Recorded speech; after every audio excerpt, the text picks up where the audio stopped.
नमस्कार मित्रांनो, तुमचे स्वागत आहे श्री स्वामी समर्थ.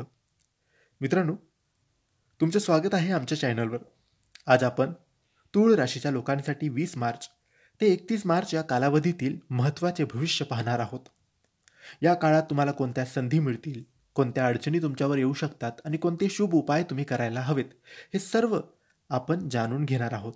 व्हिडिओ शेवटपर्यंत पहा आणि कमेंटमध्ये श्री स्वामी समर्थ लिहायला अजिबात विसरू नका. मित्रांनो, तूळ राशीवर शुक्र, शनी आणि मंगळाचा प्रभाव असणार आहे. या काळात तूळ राशीवर शुक्र, शनी आणि मंगळ यांचा प्रभाव राहणार आहे. यामुळे काही संधी आणि काही आव्हाने दोन्ही तुमच्यासमोर उभे राहतील. शुक्र ग्रहामुळे प्रेम, ऐश्वर्य आणि आनंद मिळेल. प्रेम संबंध सुधारतील. आर्थिक क्षेत्रात फायदा होईल. सौंदर्य आणि कला क्षेत्रातील लोकांसाठी चांगला काळ आहे. शनी ग्रहामुळे कर्म आणि शिस्त तुम्हाला लाभेल. कठोर परिश्रमाने यश मिळेल. काहीतरी नवीन शिकण्याची संधी मिळेल. धीर ठेवा, परिणाम हळूहळू मिळतील. मंगळ ग्रहामुळे ऊर्जा आणि संघर्ष मिळेल. गरज नसताना संघर्ष टाळावा. मन शांत ठेवा आणि संतुलित निर्णय घ्या. उतावळेपणा नुकसान करू शकतो. या काळात संयम आणि संतुलन महत्त्वाचे आहे. तूळ राशीच्या लोकांसाठी हा काळ करिअर आणि आर्थिक प्रगतीसाठी संमिश्र असणार आहे, पण मेहनत घेतली तर यश नक्की मिळणार आहे. नोकरदारांसाठी महत्त्वाचे प्रोजेक्ट्स त्यांचे पूर्ण होतील. वरिष्ठांकडून प्रशंसा मिळेल. संवाद कौशल्य सुधारल्यामुळे त्यांना फायदा होईल. व्यावसायिकांसाठी नवीन संधी मिळतील, पण काळजीपूर्वक निर्णय घ्या. धनलाभासाठी 26 आणि 28 मार्च हे दिवस शुभ आहेत. गुंतवणुकीसाठी योग्य काळ हा नाही, म्हणून विचारपूर्वकच पाऊल उचला. तुमच्या मेहनतीमुळे आर्थिक शिस्त तुमची सुधारू शकते.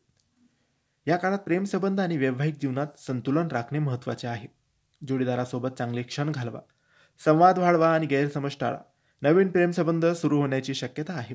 वैवाहिक जीवनात थोडेसे मतभेद होऊ शकतात, पण संयम ठेवा. जोडीदारासोबत वेळ घालवा. नाते मजबूत होईल. 24 आणि 29 मार्च हे नातेसंबंध सुधारण्यासाठी शुभ दिवस आहेत.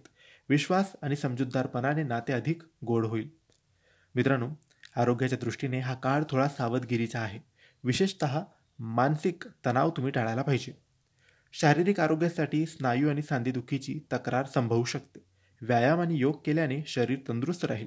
आहारात ताजे पदार्थ आणि पाणी भरपूर प्या. मानसिक आरोग्यासाठी तणाव आणि चिंता वाढू शकते, म्हणून ध्यानधारणा करा. सकारात्मक विचार ठेवा. शांत राहण्यासाठी संगीतात रममाण व्हा. स्वास्थ्य राखण्यासाठी नियमित व्यायाम आणि संतुलित आहारावर भर द्या. मित्रांनो, काही उपाय आहेत तुमच्यासाठी. शुक्रवारी देवी लक्ष्मीला कमळाचे फूल अर्पण करा आणि लक्ष्मी मातेच्या मंत्राचा जप करा. शनिवारी गरजू लोकांना काळ्या वस्त्राचे दानसुद्धा करू शकतात. तुमच्यासाठी काही शुभ दिवस आहेत: 21 मार्च, 25 मार्च आणि 30 मार्च. तर मित्रांनो, तूळ राशीच्या लोकांसाठी हा काळ संधी आणि यश मिळवणारा आहे. हा व्हिडिओ तुम्हाला आवडला असेल तर लाईक, कमेंट आणि शेअर करा. तसेच आमच्या चॅनलला सबस्क्राईब करायला विसरू नका. श्री स्वामी समर्थ महाराज तुमच्या जीवनात सुख समृद्धी आणेल. श्री स्वामी समर्थ.